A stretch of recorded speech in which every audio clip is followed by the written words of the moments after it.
Bom dia, boa tarde, boa noite a todos os que estão nos ouvindo e sejam bem-vindos ao nosso primeiríssimo episódio do BiscoiCast.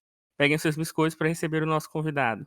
Nosso primeiro convidado tem um canal no YouTube, trabalha com legenda e tradução e é um aspirante à dublagem. Seja bem-vindo, Marcelo Sago. Opa, e aí galera, beleza? É um prazer estar aqui. Então, Eu sei lá, eu ia falar alguma coisa sobre biscoitos, mas eu não consegui pensar em nada rápido bastante. como eu falei aqui, você tem um trabalho no YouTube e eu gostaria de começar falando sobre isso, né? Ok. O que foi que te motivou, principalmente, a começar a fazer vídeos pro YouTube? Cara, pior que eu não lembro exatamente. Porque, deixa eu pensar. Eu acho que por boa parte eu assistia muitos desses vídeos de análises e dentre outras coisas no YouTube. Eu era um dos infelizes que acompanhava o Channel Awesome antes dele implodir. Antes da gente descobrir que ele era péssimo. E, eu sei lá, eu via muitos canais de games. Ironicamente, eu não via muitos canais de anime, mas eu via alguns. Entendi. Geralmente os gringos. E, basicamente, putz, eu acho que o que me motivou, se eu vou ser bem sincero, porque a primeira série de vídeos que eu fiz foi a comparação do anime e do mangá de Yu-Gi-Oh! O que me incentivou a fazer ela foi que naquela época eu tava, sei lá, eu tava na faculdade, eu tinha bastante tempo livre, porque faculdade de letras não é muito, não tem muita coisa pra fazer. E uma amiga minha, ela tava, eu era muito fã de Yu-Gi-Oh! Quando eu era mais novo, os meus 12, 13 anos, eu era obcecado. E uma amiga minha, ela tava começando a se interessar por Yu-Gi-Oh! E mais especificamente, ela tava interessada no mangá e depois no anime, por assim dizer. E eu achei isso interessante porque isso me fez lembrar das diferenças que o mangá e o anime tinham e sobre como as pessoas falavam dela de um jeito muito ácido e muito apocalíptico. Era sempre aquele papo de, nossa, o anime mudou isto, tirou este sangue, estragou tudo, fim do mundo, não assista essa coisa, é um lixo. E na minha opinião não era bem assim, era mais um, olha, tem camadas, tem motivos, tem efeitos. E, sei lá, é mais interessante. Eu gosto de. Eu não quero dar uma de. Eu gosto de ser advogado do diabo. Não é isso. Mas eu gosto de dar uma chance. Eu acho que isso. Eu gosto de ver. Eu gosto de ver o porquê mais do que o quê. Então. Aí eu fui no YouTube e procurei diferenças de anime e mangá de Yu-Gi-Oh! Vi que tinha um vídeo sobre isso, que era um vlog de 10 minutos de uma garota aí do resto da América Latina. E eu pensei, não é bem isso que eu quero algo mais detalhado. E eu pensei, putz, eu tenho tempo livre, eu consigo editar vídeos, porque eu fazia fandublagem antes, então bora lá. Eu fiz isso, e é engraçado que no começo eu fiz isso muito, não necessariamente pra ela, mas pro grupo de amigos que incluía ela. Pra aquele grupo de amigos daquele um servidor, um grupo do Discord, ou era do Skype, caramba, porque antes do Discord tinha o Skype. Era pra aquele grupo, e eu fazia só pra eles mesmo. Eu pensava, talvez alguém venha ver isso, mas não deve ser muita gente. Então eu deixei a introdução aberta pra outras pessoas, por isso que eu falei, o mangá é isso, vou fazer isso, comparação a isso. Caso alguém de fora viesse assistir, e bastante gente veio assistir. Aí daí pra frente. O resto, como dizem, é história.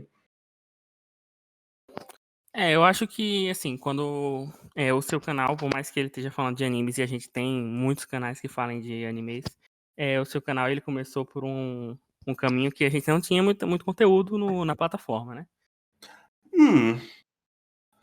Eu não É, lembro. Quem que tava, né? Porque, poxa, já faz uns 4 anos. Eu não lembro. E também porque eu sou. Nossa, eu sou muito. Eu sou um péssimo brasileiro, porque eu não tenho muita noção de como estava a cena do Brasil na época. Eu ainda não tenho noção de como tá a cena do Brasil hoje. Aí. Eu só fui fazendo porque eu queria mesmo. Então, hoje, o YouTube funciona pra você mais como um hobby, né? Com certeza, um hobby. E você se sente bem acolhido no YouTube? Porque eu vejo muitas pessoas de outros canais reclamando que tem muito hater e tal. Hum. Não, o meu até que tem pouco. Eu até, eu até me sinto meio. Sei lá, eu tô fazendo alguma coisa errada. Eu devia ter mais haters. Todo mundo O tem. Por que só eu não tenho? hater é quase um medidor de popularidade, né? Pois é. Ninguém tá tentando me cancelar, poxa. Agora, você falou do que a sua primeira série foi comparando o anime e o mangá de Yu-Gi-Oh! E nas suas redes sociais você também já falou que você gosta de Yu-Gi-Oh! E você já deixou isso claro de diversas formas, né?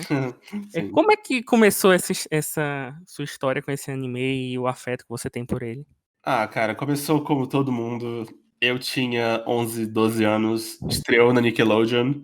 Eu estava na minha febre, naquela. Eu estava naquela triste fase de todo otaku em que você está tão fascinado pela mídia japonesa que você quer consumir toda a mídia japonesa. E Yu-Gi-Oh! Estava lá. Estava no prato, estava incluso, junto com Dragon Ball Z, junto com Pokémon e junto com Super Pig. Estava junto com todos esses. E eu não sei, eu gostei muito. Eu não consigo pensar exatamente por que eu gostei muito, mas me apeteceu, assim, quando tava passando e. hum, Caramba, fico naquela. Por que será que me atraiu tanto Yu-Gi-Oh! Especificamente? Mas eu era uma criança que gostava muito. Eu jogava o card na época.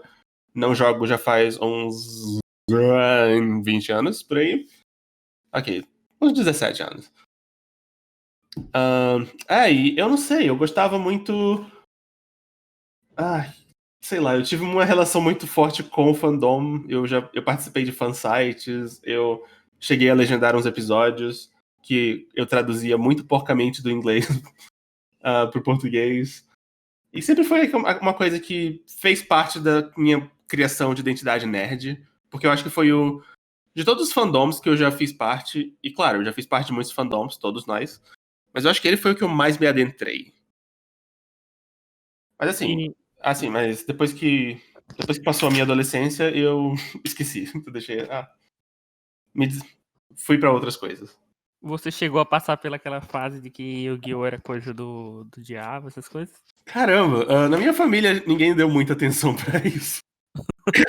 Porque a minha família ela é católica, mas ela é católica de um jeito bem por obrigação. Tipo, bom, sabe como é, né? Todas as famílias de respeito têm que ser católicas, então acho que nós vamos ser católicos também. Aí íamos pra igreja todo domingo, às vezes. E às vezes ficávamos vários meses sem ir. Então lá não era uma coisa que importava muito. Eu via isso acontecendo. Eu via os programas de TV lá do cara rasgando o Summoned Skull em dois. Que desperdício. Carta tão útil. Naquela época do jogo ela era tão útil. E. Mas me afetar aquilo não afetou. E engraçado que eu estudava em escola católica e não fez muito trabalho, não deu muita dor de cabeça naquela época. Que bom, então. Pois é. Mas você disse que depois de um tempo você se afastou do fandom de Yu-Gi-Oh! E tudo mais. Então, você se afastou do fandom, mas ainda assim o anime ele representa alguma coisa pra você, né? Pra você ter introduzido no canal e tal. Não, com certeza. Como eu falei, cara, eu me adentrei muito no fandom na época. Foi quando eu conheci o mangá, foi quando eu descobri como eu descobri como arranjar episódios na internet. Foi o que me ensinou a legendar anime. Foi o que. Aliás, foi o que me ensinou que os americanos mudavam o anime bastante na época. Sabe, foi o primeiro anime que eu realmente fiquei sabendo de todas as mudanças. Antigamente era uma coisa que, sei lá, nossa, eu sabia dos episódios banidos de Pokémon, por exemplo, mas eu não sabia que o diálogo de Pokémon às vezes era alterado. E o Guion me ensinou tudo isso. Então, com certeza, mesmo quando eu deixei de estar apaixonado, eu nunca passei a odiar. Eu sempre gostei. Bom, você falou desse negócio, né, dessa questão de os americanos mudarem algumas coisas, né? E nessa série sua no canal sobre a diferença do anime e do mangá de Yu-Gi-Oh! Você fala da diferença da versão ocidental que foi adaptada, né, pela 4Kids. Mas Hum, qual você acha que ficou, assim, melhor numa questão de, tipo, de fechar a história, o anime ou o mangá? os dois. Eu, sinceramente, não vejo. Bom, em primeiro lugar, porque literalmente os dois têm o mesmo final. Mas. hum, Os dois são completos. Os dois têm um começo e um fim. E eu sei que as pessoas reclamam que o anime de 2000 não teve, sei lá, ele começou, não foi do meio, mas ele começou ali depois de um ponto, depois de um certo tempo depois do começo. Mas ainda assim ele conta uma história completa e se os personagens todos têm arcos completos, os dois terminam bem. Não falando só de Yu-Gi-Oh!, mas também de outros animes, a gente sabe que quando os animes são adaptados, né, dos mangá, é Uhum. muito comum que eles recebam episódios filler, porque os animes passam dos mangás, né? Sim. Você, Isso era mais comum antigamente. Hoje em dia está ficando uma arte perdida. você acha que esses fillers eles podem acrescentar alguma coisa na história ou eles só são mesmo encheção de linguiça? Ok, aí é que. Nossa, isso é uma coisa que eu sempre. Não sempre, mas à medida que eu fui crescendo, eu fui pensando mais nisso. Porque, cara, eu admiro muito todo mundo que consegue escrever algo com limitações. Porque, não me entenda mal, é claro que eu admiro muito quem consegue criar esses vastos mundos e esse lore enorme, todos esses personagens, suas relações. Isso é super interessante. Mas eu também acho que as pessoas não. Eu sou muito desse dia, eu gosto de louvar aqueles que não são muito louvados. E eu sinto que escritores de filler não são muito louvados. Porque eles têm que escrever uma coisa em cima de muitas limitações. Você não pode fazer quase nada ali. Você está numa caixa. Você tem que escrever uma história dentro de certas linhas e dentro de um certo contexto e com certas regras. E, uau, isso parece insuportável, mas é um trabalho sujo, mas alguém tem que fazer. Agora, se eles podem acrescentar algo, eu acho que sim, mas não. Eles podem acrescentar. Eles podem expandir um pouco o mundo. E eles podem expandir um pouco o personagem. Mas aí que tá. É um pouco. Eles não podem fazer muito. Eles não podem exagerar. Se eles passarem da linha, eles estarão sendo. Eles estarão quebrando suas regras. Eles estarão. Se eles matarem alguém, ou se eles fizerem alguém crescer como personagem de uma forma que o autor do mangá ainda não fez. Aí não pode. Aí já não rola. Mas eu diria que quando é bem escrito, eles podem pelo menos ser divertidos. E eu acho que isso é o mais importante, sabe? Quando você está assistindo um anime semana após semana, acho que um filler, acima de tudo, ele tem que não parecer um porre. Ele tem que. Você tem que sair dele e dizer, poxa, isso foi legal. É, voltando um pouquinho só para o Yu-Gi-Oh!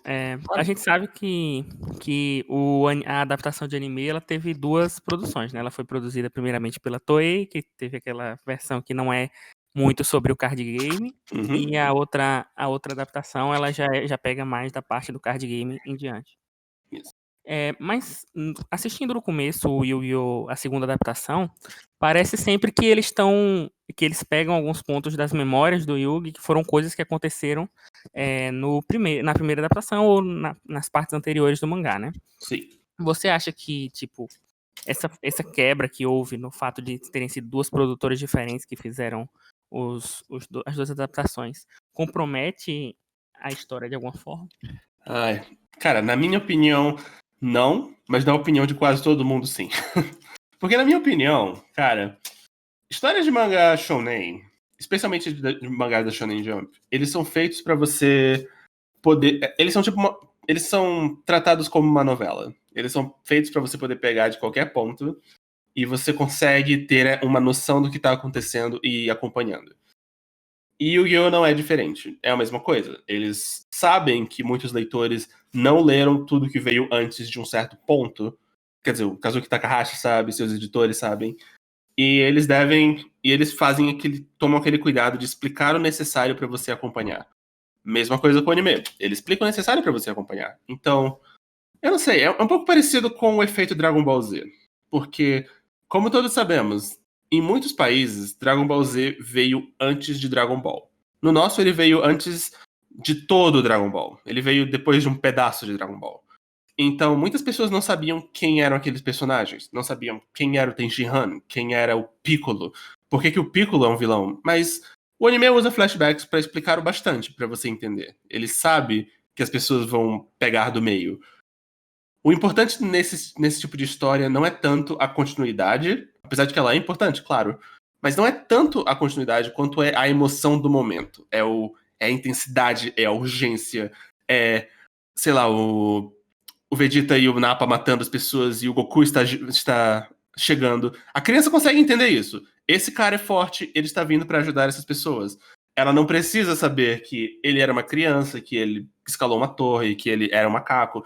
Essas informações, quando elas forem importantes, elas vão ser apresentadas. Mesma coisa com Yu-Gi-Oh! Quando uma informação é importante, ela é explicada no nível do necessário.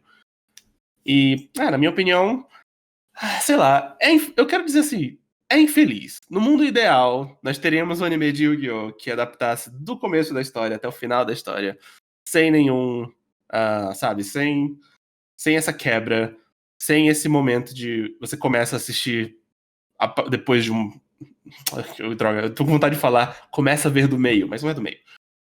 Você começa a ver de um certo ponto, mas você consegue entender a história, você consegue gostar, você consegue entender os personagens, você consegue entender o peso do momento. Então, acho que isso, pra mim, isso é mais importante, na minha opinião. O resto você pode aprender depois. Nós estamos em 2020, não é tão difícil assim. Em termos de tipo das mudanças que tem entre uma versão ocidental e uma versão oriental de um anime, a gente sabe, por exemplo, o Dragon Ball veio pra cá a princípio com uma versão que tinha bastante sangue, essas coisas, e depois foi mudado pelo Dragon Ball Kai, né, como estamos falando, que é a versão censurada.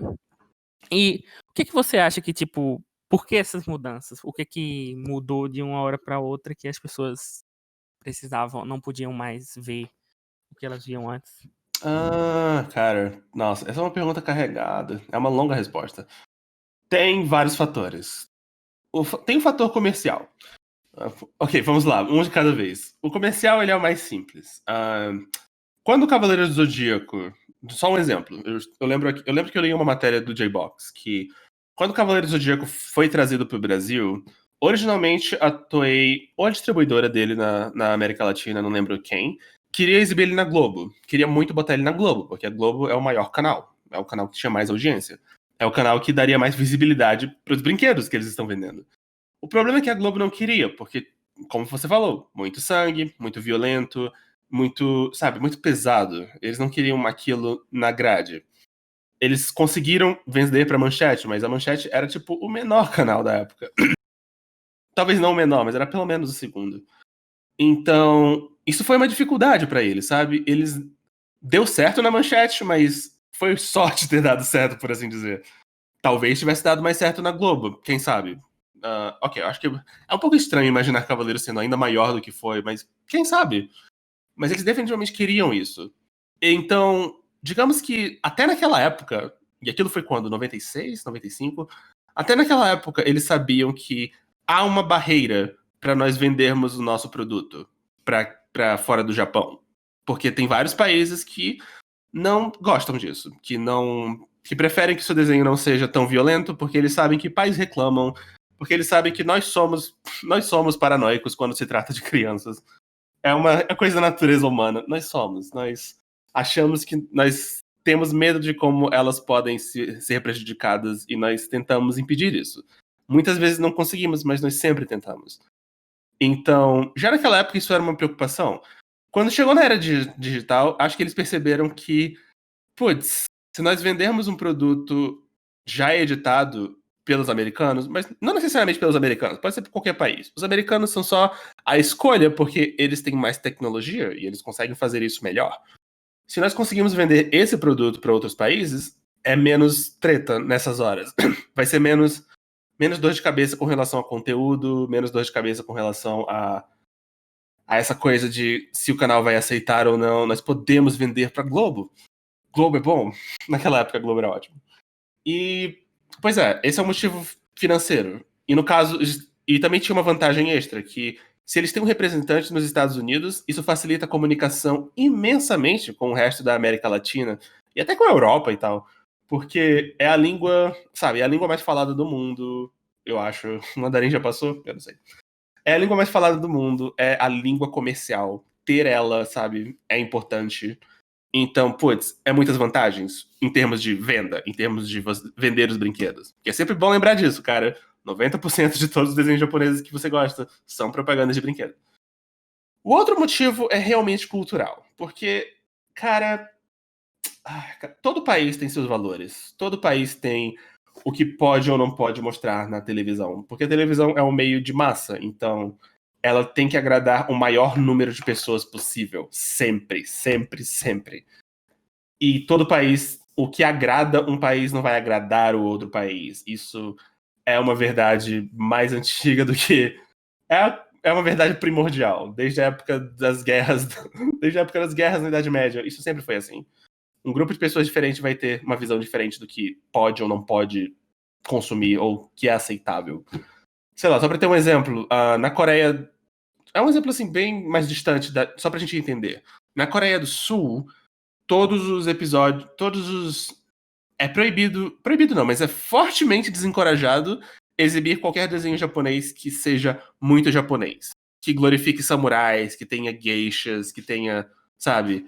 Que tenha festivais japoneses. Esses episódios não são exibidos lá. Eles costumam ser banidos ou costumam ser editados. Porque lá tem um forte estigma contra isso. O Japão fez coisas muito ruins com eles no passado. E eles não superaram isso, e eles não vão superar, e eles, na minha opinião, não devem superar. Mas aí, isso é Coreia. Esses são os valores dele. Já pra gente, coisas com cultura japonesa é aceitável. A gente não tem problema. A gente tem problema com relacionamentos com grande diferença de idade. Sangue, nossa, nós nunca vou entender por quê, mas nós no Ocidente nós temos essa coisa com sangue. Com meninas muito novas vestindo pouca roupa. Tudo isso é tudo isso é problema pra gente, mas não é problema pro Japão. Aí é por isso que eles editam. É uma coisa infeliz, porque a gente costuma pensar, poxa, estão censurando arte. Como podem fazer isso? Censurar arte é errado. Mas como eu falei, não se esqueçam, propaganda de brinquedo, quase sempre. E propaganda de brinquedo geralmente não é, sei lá, é considerado arte, mas não é considerado uma arte que está, não é considerado tão arte a ponto de você não poder mudar um pouco. Digamos isso.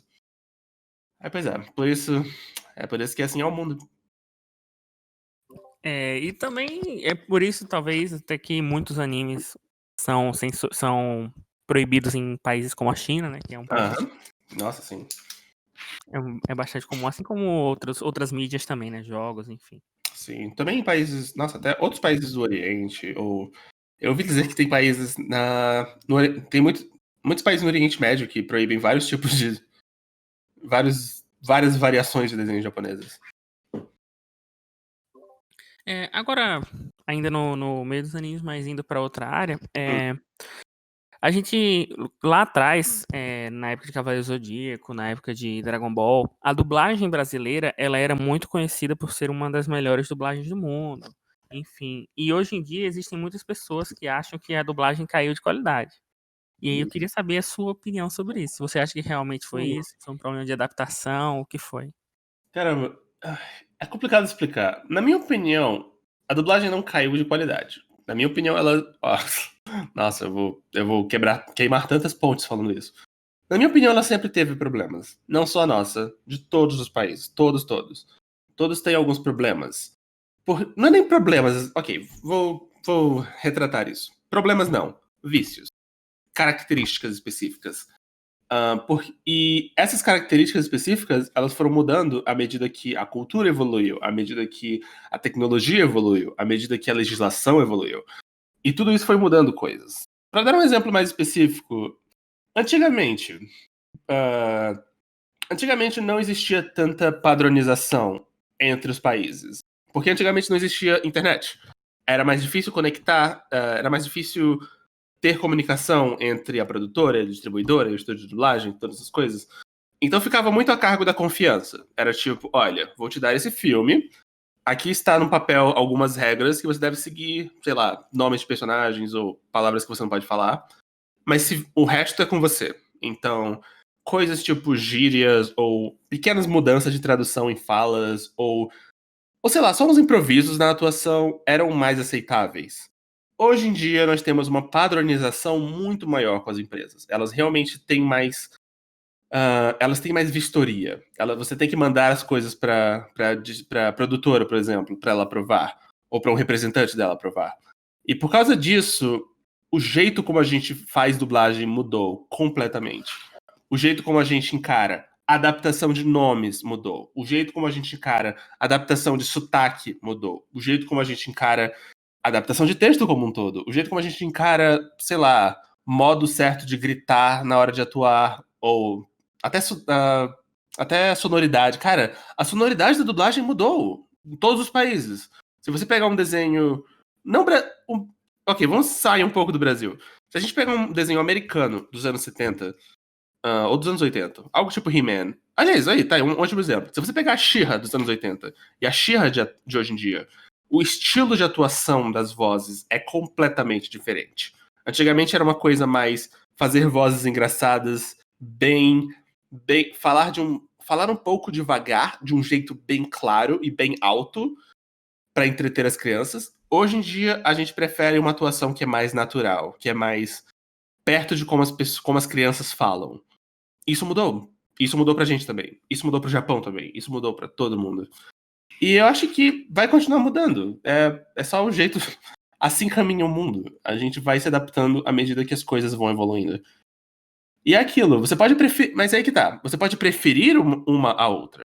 Você prefere o modo de antigamente, que as falas eram mais improvisadas e que tinha mais.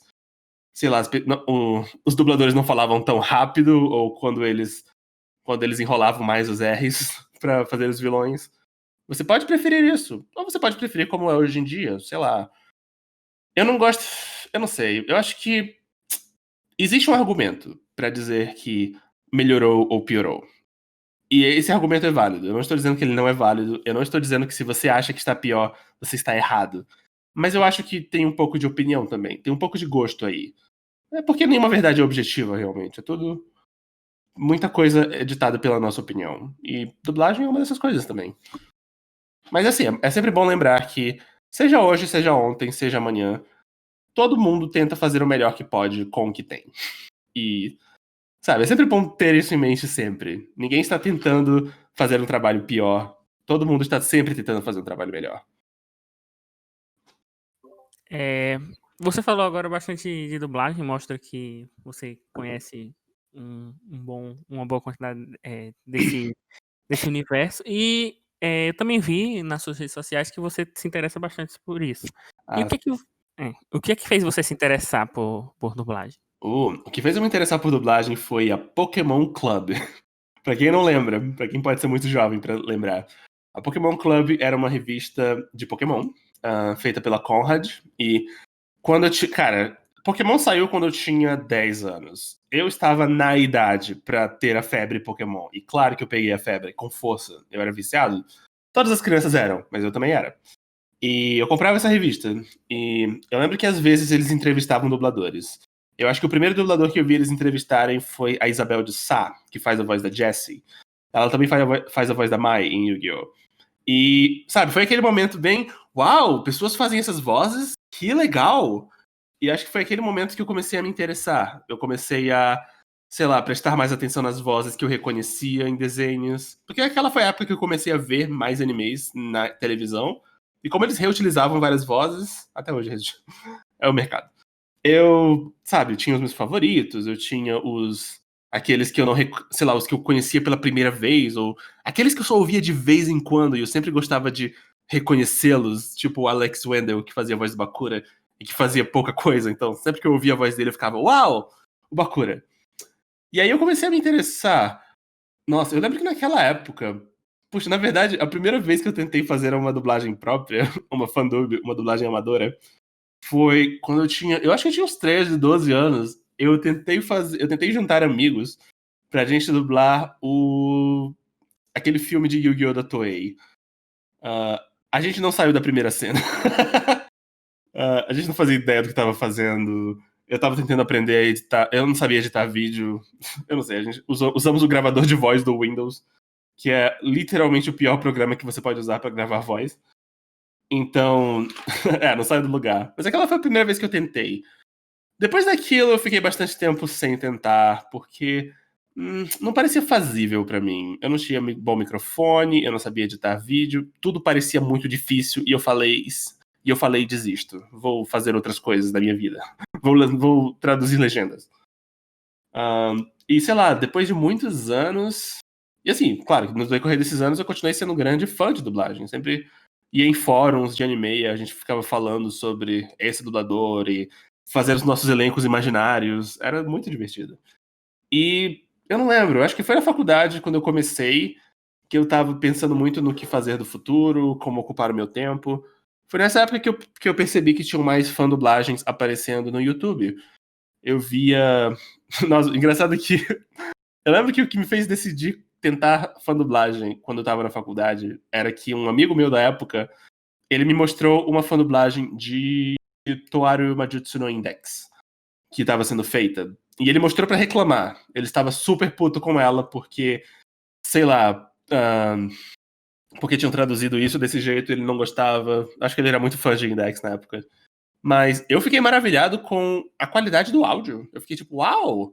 Na minha época, naquela época de 13 anos, quando eu via uma fandub, o áudio era horrível. Era gravado com o microfone padrão do Windows, era todo chiado e estranho.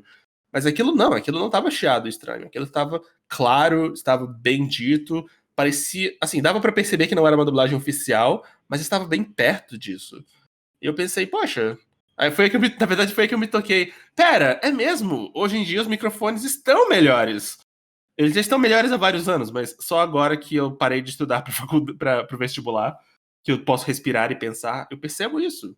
Aí eu pensei, poxa, então vou dar uma conferida nisso. Aí eu descobri o Dublanet, que na época tinha uma cena de dublagem, de fã-dublagem muito ativa. Hoje em dia não. E, sei lá, resolvi começar a me aventurar aí. Eu pegava umas ceninhas de Tales pra gravar sozinho. Aí depois eu tentei abrir projeto e chamar pessoas. E, poxa, daí até agora, sei lá. E assim, quando eu era criança, eu sonhava em ser dublador. Nessa época de Pokémon Club, eu pensava, poxa, eu bem que podia ser dublador. Mas a minha família esmagou os sonhos na época. Porque todo mundo dizia, olha, você não vai querer ser ator. Aliás, não, primeiro lugar, você mora em São Luís, no Maranhão, você não vai ser dublador. Segundo lugar, ator não ganha nada, não faça isso. Faça alguma coisa que dê dinheiro. Mas aí quando eu cheguei na faculdade e eu já estava mais... sei lá, cara, eu não estava mais tão estressado com dinheiro devido coisas da vida. Eu estava menos estressado com dinheiro naquela época. Aí eu pensei, poxa, talvez isso seja possível, talvez eu possa sonhar com isso. E eu ainda estou sonhando com isso. Acho que agora estou fazendo uns passos para chegar lá. Não sei se vou conseguir, mas acho que vale a pena tentar. E é aí que eu estou. Você disse então que o Pokémon Club foi o motivo, né? Um dos motivos que fez você se interessar por dublagem. Mas você tem alguma outra obra ou algum dublador que seja uma referência pra você que tipo motiva você a continuar indo atrás disso, algo assim? Uau, ok, com certeza. Como fã absoluto de Pokémon, Fábio Lucindo foi uma grande inspiração, mas especificamente ele foi uma grande inspiração pra mim, porque ele era muito, ele tinha mais ou menos ele tem mais ou menos a minha idade. E naquela época ele tinha mais ou menos a minha idade. Eu tinha, sei lá quanto, 11 anos quando eu comprei essa revista, ele devia ter uns 13 na época. E eu pensava, poxa, ele consegue, então eu consigo. Acho que tinha um pouco disso. Claro que hoje em dia eu percebo que ele é absurdamente, eu não vou dizer talento. Assim, ele é talentoso, mas eu não quero dar responsabilidade pra talento. Eu quero dizer, eu entendo que ele trabalhou muito pra chegar até onde ele está. E eu não trabalhei nada naquela época. Mas ainda assim foi aquele momento de, poxa, eu gosto muito da voz dele. Eu copio a voz dele o tempo todo, porque eu tava na febre Pokémon, cara. Eu assistia os animes e reassistia. A voz dele estava gravada na minha cabeça. As falas dele no primeiro episódio estavam. Eu tinha elas todas decoradas. Então ele era uma grande inspiração. E quando eu fui pra Yu-Gi-Oh!, o Marcelo Campos virou uma inspiração também. Eu sempre gostei. Eu sempre gostava de como ele mudava a voz entre os dois Yugis. E, sabe, você conseguia reconhecer que era a mesma voz, mas ainda era diferente o bastante. A mesma coisa com a Letícia Quinto em Nuyasha. Também foi uma grande inspiração. Uau, cara. Aquele grupo de dubladores dos anos 2000, a Fernanda Bulara, o Elcio Sodré, quem mais? Caramba, tantos. O Rodrigo Andreato, que droga, os nomes estão me escapando. O Wendel Bezerra também. Todos eles eram grandes inspirações, porque eu gostava de ouvir a voz deles e eu pensava como seria legal se alguém sentisse o mesmo pela minha voz.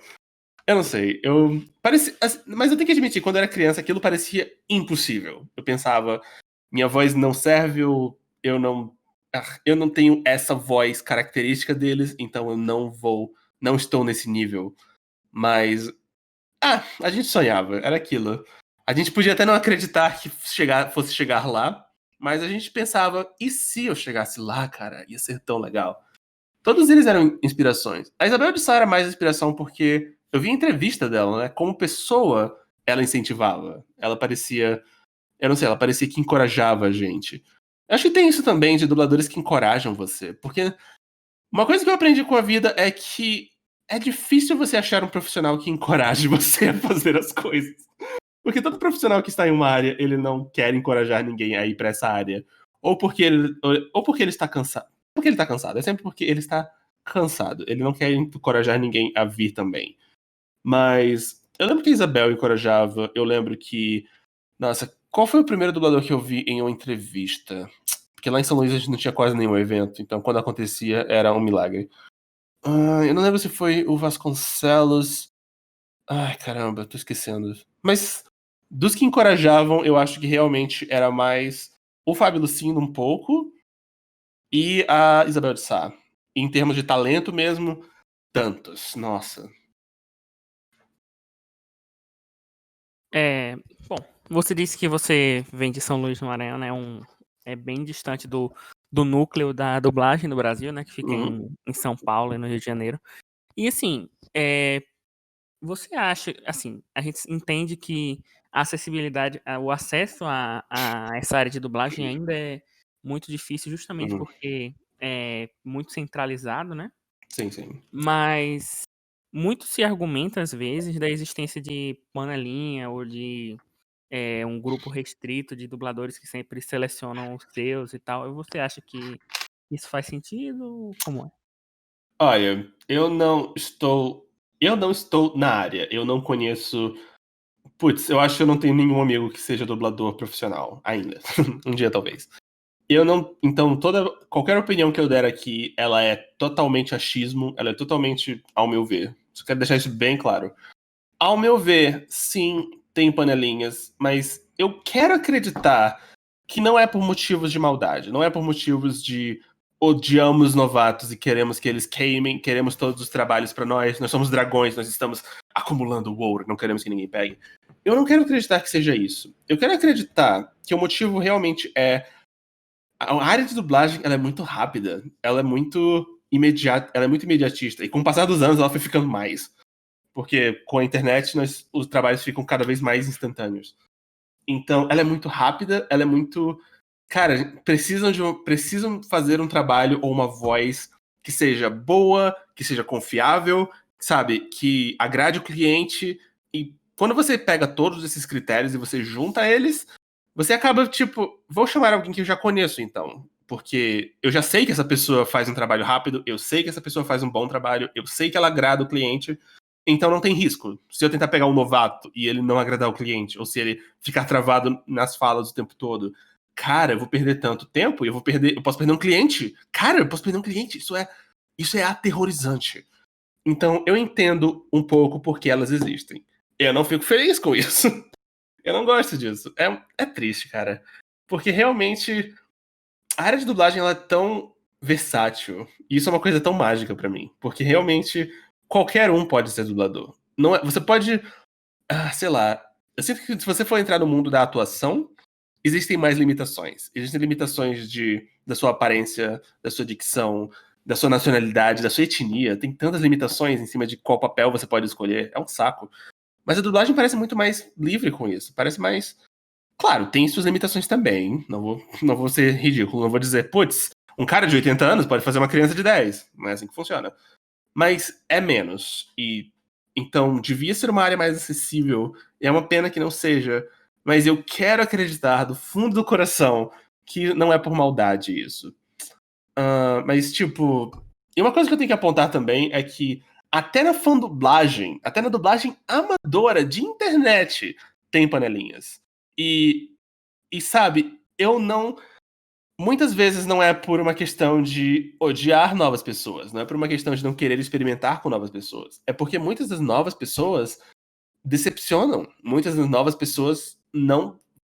Muitas vezes você toma um risco e o risco não compensa. Às vezes ele compensa, mas às vezes ele não compensa. E sempre que ele não compensa, você tem menos vontade de correr riscos.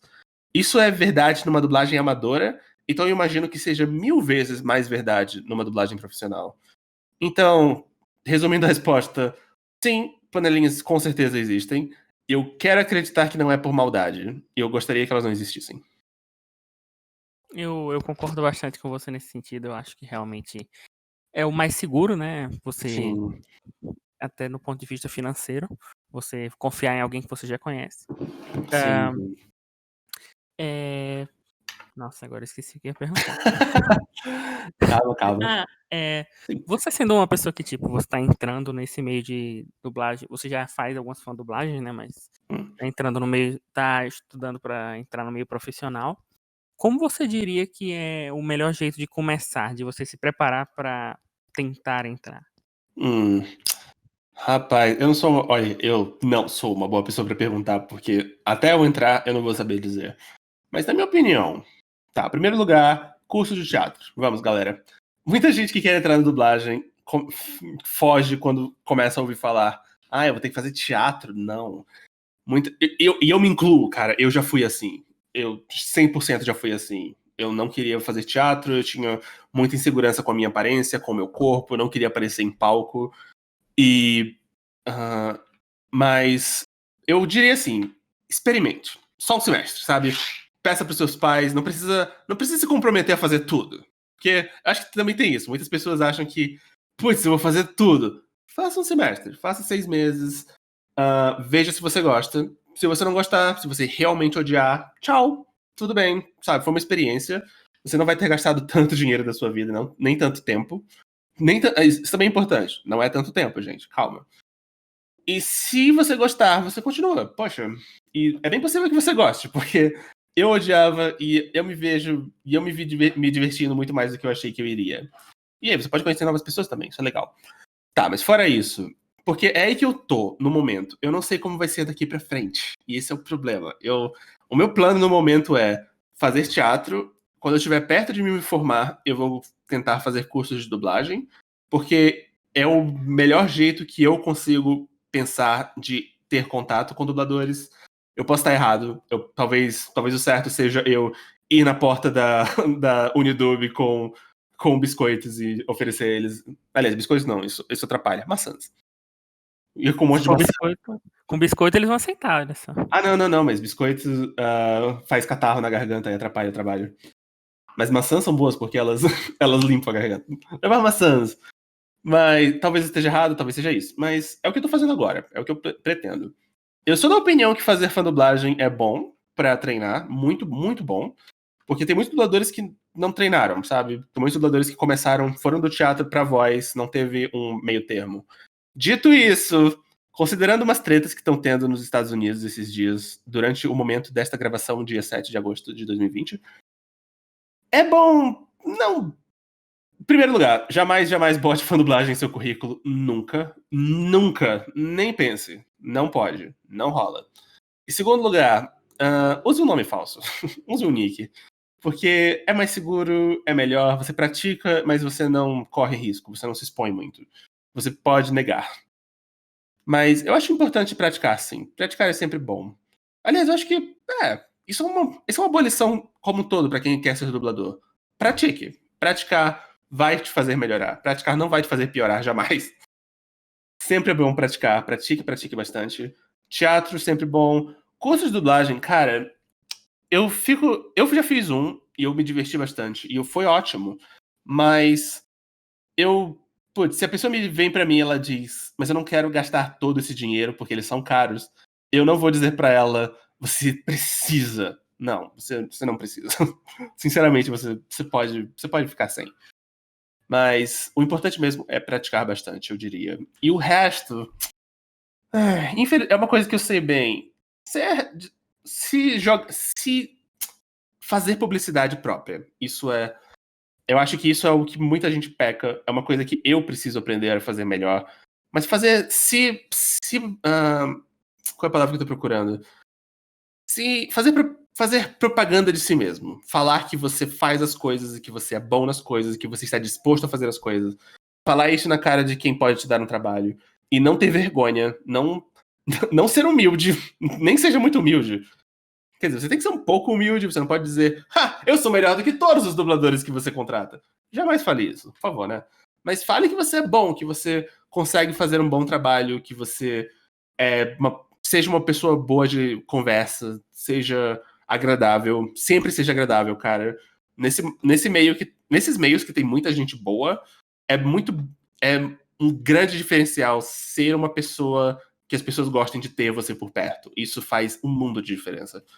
Então, seja uma pessoa bacana, não seja um mala, não fique fofocando dos outros pelas costas, não fique com essa de vamos falar mal dos outros pelas costas. Sei lá, não seja escroto, não faça piada ruim, sabe? Não faça piada maldosa. Todas essas pequenas coisas, elas vão se acumulando e elas te levam muito longe. E, pois é, então, basicamente, resumindo, pratique, experimente teatro, seja uma boa pessoa e faça propaganda de si mesmo. Bom, lá no seu Twitter, que é onde eu mais acompanho você, eu vi que você participa do projeto de fã-dublagem, eu acho, de um jogo, né? Sim. Você pode contar um pouco para as pessoas que estão ouvindo sobre esse jogo que você está dublando? Sim, com certeza. Eu comecei. Nossa, por onde eu começo? Eu sempre quis fã dublar um jogo, porque eu sempre gostei de jogar jogos dublados em inglês. Eu me considero o único brasileiro que adora dublagem americana. E eu sempre quis jogar eles em português. Eu sempre sonhei, puxa, se eu pudesse jogar. Eu adoro, por exemplo, a série Tales. Se eu pudesse jogar Tales of the Abyss dublado em português, uau, seria tão legal. E aqui no Brasil, felizmente, jogos estão sendo dublados cada vez mais. Os jogos modernos, os Uncharted da vida, os Assassin's Creed, os The Witchers. Mas esses jogos são grandes, eles são enormes, enormes jogos. E eles são bem hollywoodianos, eles têm essa produção de filme mesmo. Eu queria dublar um jogo que fosse jogo mesmo. Sempre foi um sonho meu. E um que não tivesse muitas falas. Porque eu também pensei em tudo isso, sabe? Eu sou bem realista, eu não sou do tipo, poxa, vou pegar Detetive Conan pra fazer um projeto de fandub. Eu com certeza vou dublar a série inteira. Isso é absurdo, por favor, nunca vai acontecer. Mas um jogo curto, que tenha dublagem e que não fosse tão hollywoodiano, todos esses critérios e o meu amor pela série Mega Man me levou a Mega Man ZX. Ah, eu sempre quis dublar, assim, eu sempre quis dublar um jogo de Mega Man, sempre seria uma honra, mas eu não podia com o ZX porque o áudio do DS ele é meio complicado de mexer. Ele é fácil de extrair, difícil de inserir. Então eu não podia. Mas aí eu vi quando saiu, mas aí recentemente saiu uma versão para computador, para Steam e também para o Nintendo Switch e outras coisas, que é a Legacy Collection. E nela os arquivos de áudio eles são bem mais fáceis de mexer. Aí eu pensei, poxa, tá aí a minha oportunidade. Eu vou fazer isso agora. Eu estou fazendo isso agora. É uma fã dublagem, gente, por favor. Porque tem gente que realmente pergunta, mas é uma dublagem oficial? Não. Se fosse uma dublagem oficial, eu não estaria nem perto dela, não tem DRT. Mas é uma fã dublagem. Como eu fiz muita fã dublagem, eu fiz alguns contatos. Então eu reuni esses contatos e abri uns testes. E eu estou fazendo. É um trabalho bem diferente é um trabalho bem diferente que eu gosto. Porque na dublagem, quando você dubla um filme, uma série, você é limitado pelo espaço de boca. Você sabe? O tempo que a pessoa fala, os movimentos labiais. Tudo isso são limitações. Em jogos oficiais, assim, em jogos grandes, nesses jogos hollywoodianos, eles também têm limitações. Eles têm limitação de tempo de fala, também tem limitação de fonema. Nossa, uma coisa. Qualquer um que já dublou o jogo vai. Qualquer dublador que já dublou o jogo, numa entrevista, ele vai comentar sobre isso. Que tinha essa coisa de você tem que falar no mesmo tempo que a fala em inglês é complicado. É meio complicado. Mas esse jogo é só bloco de texto e voz. Então não tem limitação. Os dubladores podem falar na velocidade que eles quiserem, na entonação que eles quiserem. E isso, pra mim, é uma experiência muito única e você tem que se agarrar à oportunidade. Quando você pode dar essa liberdade pro ator, você tem que dar essa liberdade pro ator. E é uma coisa que muda o jeito como esses fã-dubladores devem estar encarando isso. Porque todos eles costumavam dublar essas coisas de cenas de filmes, ou cenas de anime, ou essas cenas já pré-feitas.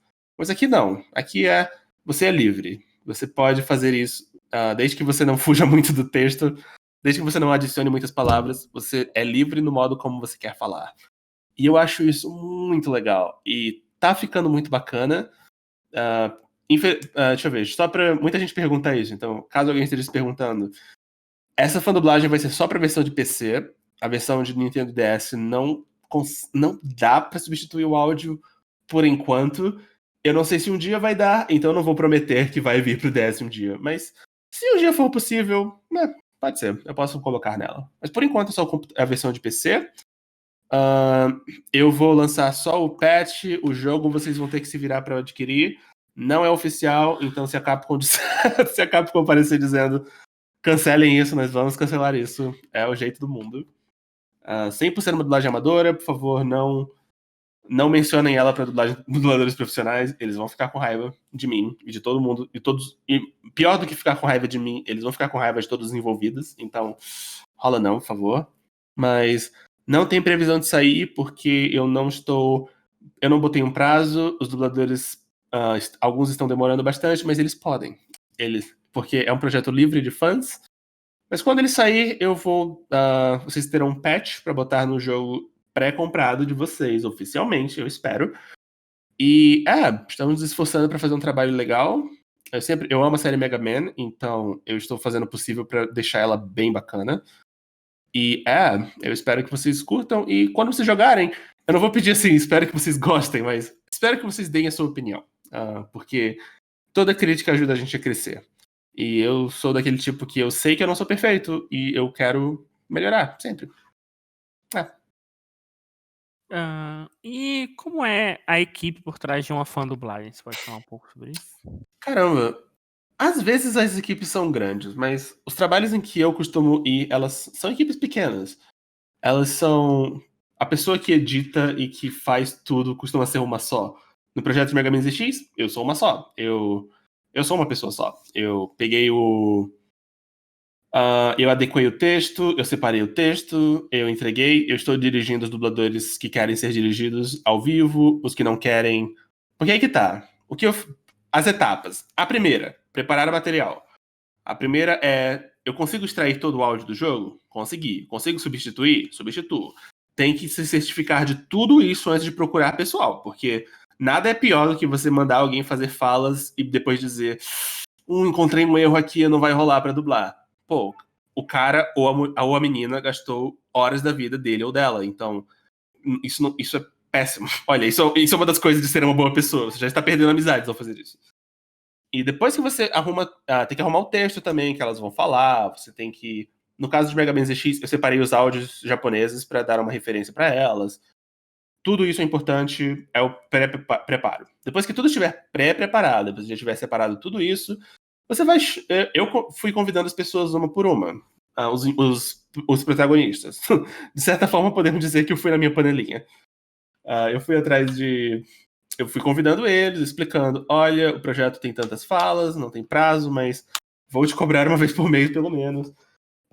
Por favor, faça, sabe, se você tiver alguma dúvida, pode me procurar. Tem essas pronúncias. Eu também fiz isso, também separei uma pasta com as pronúncias de nomes e tal. Pega as pronúncias, grave quando quiser. Se você quiser ser dirigido ao vivo, eu estou à disposição, a gente faz isso no Discord. Se vocês não quiserem, beleza também, mas vocês podem ter que refazer mais falas. Outra coisa importante para um diretor, de fã dublagem no caso, não ter medo de pedir para as pessoas regravarem. Não ficar satisfeito só com, isso está quase bom. Não, cara, se não está quase bom, não está bom. Peça de novo. Quem aceitou, eu mandei o trabalho. Quem não aceitou, eu fui para outro, ou eu botei para testes. Porque aí teve isso também. Como eu tenho um canal de YouTube que tem, sabe, que tem uma quantidade generosa de... Ok, generosa... Ok, tem uma boa quantidade de pessoas vendo. boa pessoa de seguidores, eu usei isso para abrir testes para várias pessoas. Porque, é aquilo, né? Até eu faço meus pequenos esforços para quebrar a panelinha. A minha panelinha até. Então, eu abri uns testes para os personagens menores, alguns não tão menores, alguns até que eram um pouquinho grandes. Aí foi uma outra etapa de receber testes, dar feedback, separar os finalistas, escolher os finalistas. E também mandei as falas para eles.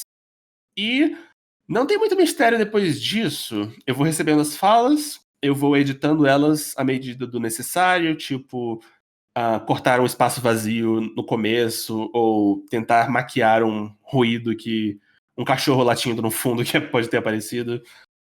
Vou inserindo no jogo, aí vou testando, Nossa, já joguei o começo do jogo zilhões de vezes. Vou testando, vou ajustando o que tem que ser ajustado. Às vezes tem que botar um eco, porque é um personagem sagrado, é um robô que tem que ter um eco. Aí bota um eco. E, a equipe realmente costuma, nos meus projetos, costuma ser eu, como editor e diretor e tudo mais, e os atores. E basicamente é isso. Mas assim, claro que tem outros projetos que separam melhor as funções. Tipo, eu vou escrever o roteiro, você dirige, você reúne os dubladores. Mas eu não saberia dizer como eles operam. Sinceramente, eu não sei como é que eu perdi esses testes, devia ter participado. Fique atento, quem sabe, né? Quem sabe outro. Não vou É, prometer outro projeto, mas vai que. bom, além de fã dublagem, você também trabalha com tradução e legenda, né? Sim, sim. E eu queria saber que tipo de obra você traduz geralmente e com quais línguas principalmente você trabalha, se é só inglês, se tem mais. Assim, eu trabalho só com inglês, infelizmente. Nossa, sempre que alguém me pergunta com quais línguas você trabalha, eu me sinto um lixo. Tipo, só inglês. Mas o que eu traduzo? Eu me especializei em tradução para legenda. Na verdade, voltando um pouco. Quando eu estava na faculdade, originalmente eu pretendia fazer para jornalismo. Só que aí a minha querida mãe, ela me apontou que lá em Brasília tinham abrido um curso chamado Letras, Tradução Inglês, específico para tradução. E tradução sempre foi meu hobby. Como eu falei, eu traduzia para fansub, eu já traduzi Scanlation também. Sempre foi um hobby. E aí eu pensei, poxa, isso parece bem mais legal do que jornalismo. E bem mais fácil de entrar. E uma tia minha morava em Brasília, então, poxa, já conheço a cidade, vamos lá. E eu passei, aí eu fiz letras de tradução em inglês. Letras de tradução em inglês não te prepara para tradução de legenda. Eles não é o foco. O foco é mais documentos e livros. Mas eu fiz o curso inteiro mesmo assim, tanto porque realmente era o único curso que me chamava atenção. Era o único curso que eu dizia, ok, eu quero trabalhar nisso. E eu me formei e ter diploma é sempre bom. E depois disso eu comecei a mandar currículo para várias empresas. Aliás, um erro meu para vocês não cometerem, ouvintes. Não esperem até vocês se formarem para ir atrás de emprego. Vão atrás de emprego enquanto estão se formando. Dá mais trabalho, mas dá muito mais recompensas. Enfim, aí eu fui atrás de emprego, recebi vários nãos, fui atrás de empresas de legendagem, que legendavam filmes e séries. Mas até que eu comecei a receber alguns sims. Assim, eu também fiz alguns cursos específicos de legendagem. Eles foram bem úteis para abrir portas, então eu recomendo eles, mas alguns são bem caros, então, sabe, ajustem seu orçamento, no caso. Aí eu fui receber alguns sims, aí eu comecei a receber trabalhos. O que eu traduzo, eu faço legendas, tanto do inglês para o português, quanto do português para o inglês. Que português para o inglês a gente chama de versão. Eu faço tanto tradução quanto versão. Geralmente eu recebo episódios de séries, entrevistas, vai um pouco de tudo. Filmes às vezes, filmes brasileiros, filmes americanos. E é isso. Recentemente eu também eu também entrei na Crunchyroll, onde eu estou trabalhando como editor. Eu não traduzo, mas eu ajusto a legenda. E eu estou nisso há vários anos. Não tem muito mistério, sinceramente. É uma profissão que tem suas regras, tem suas limitações. Tem várias limitações, aliás, cara. As pessoas que dizem que a legenda é uma tradução mais pura do que a dublagem não sabem nada. Mas. E eu estou nisso até agora. É bem legal, mas não espere ficar rico. E você tem algum exemplo que você possa dizer de alguma coisa que você já traduziu, já fez a legenda, alguma obra, alguma coisa assim? Deixa eu ver. Existe uma série na Netflix brasileira chamada 3%, que eu fiz a legenda para inglês dela de vários episódios. Não todos, mas de vários episódios. Deixa eu ver. Eu também legendei para inglês o especial de Natal de Porta dos Fundos. Não o polêmico, o antes do polêmico, o primeiro. Deixa eu pensar o que mais. Teve um filme que saiu no cinema. Nossa, foi a primeira vez que eu vi uma legenda minha no cinema. Qual era o nome dele? Era Crime Sem Saída. Estrelando o Chadwick Boseman, que faz o Pantera Negra nos filmes da Marvel. Eu legendei ele em português. Ai, foi muito orgulho ver isso na TV. Mas eu traduzi muita coisa pra streaming, porque hoje em dia é um mercado muito crescente. E. Droga, tem outros exemplos. Eu só consigo pensar nos filmes brasileiros, porque eles foram os que me deram mais trabalho. Eu legendei pro inglês o filme dos Detetives do Prédio Azul. Legendei pro inglês vários filmes da Ingrid Guimarães que você pode achar na Netflix. Pro português, eu traduzi. Teve uma época que eu recebi uns trabalhos pro canal da Warner. Eu traduzi uns episódios de ER, eu traduzi uns 2 episódios de Supernatural, umas coisas assim. Vários pequenos trabalhos. Eu não posso dizer que eu fui responsável por um grande trabalho. Acho que o maior trabalho que eu fiz muita coisa foi o 3%. 3%, inclusive, que quando lançou até fez um bom sucesso, né? Ficou bem. Sim, foi. Sabe, foi uma ficção científica brasileira, uma coisa nova pra variar. Você falou, inclusive, na fala anterior, que sobre a questão da diferença de dublagem e legendagem. E é muito comum as pessoas na internet, às vezes por meme ou alguma coisa assim, dizerem que a legenda é mais fiel ao original do que a dublagem. E o quanto você concorda com isso? Discordo totalmente. Porque, cara, uma das coisas que eu aprendi no curso, na faculdade é toda tradução é uma traição. Isso é um ditado de tradutor. Tradutor, traidor. Tradutor é traditora. O que isso significa? Que toda tradução ela tem um nível de infidelidade com o original. Nenhuma tradução, toda tradução tem uma perda. E isso não, e eu não tô dizendo, é aquilo. Quando as pessoas ouvem isso, elas pensam: então você quer o quê? Que eu aprenda japonês e não veja legendas ou que eu não veja dublagem? Não é isso. É só uma forma de dizer que nenhuma tradução é perfeita, nenhuma, zero, não existe. Nenhuma tradução vai ser exatamente o que o original é. Então, isso já é uma coisa para manter em mente, sabe? Não existe essa coisa de tradução fiel ao original. E em termos de legenda, cara, a dublagem tem limitações, as legendas têm limitações. As legendas têm limitação de caractere, porque, cara, tem toda coisa que você assiste de legenda foi traduzido mantendo em mente o número de caracteres que pode ser usado, o tempo de legenda, essas duas coisas principalmente. Outras coisas também, mas essas duas coisas principalmente. Só o fato disso significa que, por exemplo, você tem. É como se você tivesse dito para alguém: tome essa frase de 13 palavras e você tem que traduzi-la em 6 palavras. Muito da legenda é isso. E aí você pensa: poxa, mas aí você vai perder conteúdo. Exatamente. A legenda perde um pouco de conteúdo ao fazer isso. Mas a dublagem. E a dublagem, sabe, a dublagem tem seus próprios desafios. Ela pode incluir mais informação do original, mas ela tem que levar em conta o movimento de boca. Ou seja, as duas têm limitações. As duas são traduções, por assim dizer, imperfeitas. Porque toda tradução é imperfeita. Então, não, cara, quando você vê legendado, você não está. É aquela coisa. As pessoas acham que a legenda é mais fiel porque você ouve o original. Então, as pessoas que sabem um pouco de inglês, elas estão usando a legenda só como uma base. Mas se você pegar só o texto, aí que tá. Se você pegar só o texto da legenda e o texto da dublagem, eles são igualmente infiéis. Bom, para concluir, você já falou de fã dublagem, você já disse que já fez fansub também. E pra ficar bem claro, fansub e fandub, ambos você faz mais, tipo, meio que por amor, né? Porque, tipo, não tem um pagamento, né? Você Não. trabalha. Não, todo mundo. Todo mundo faz por amor. Então é isso. Bom, a gente vai finalizar por aqui. Eu agradeço muito por você ter aceitado esse convite. Foi um prazer. E um abraço a todos que estão nos ouvindo. Hum. Abraço a todos. Falou, galera. Posso fazer uma propaganda minha? Pode fazer. Eu vou colocar, inclusive, as redes sociais. Ok. Bom, galera, eu tenho um canal no YouTube chamado Canal do Sago. Ele não tem um link bonitinho, apenas botem, no, botem na barra de busca, Canal do Sago.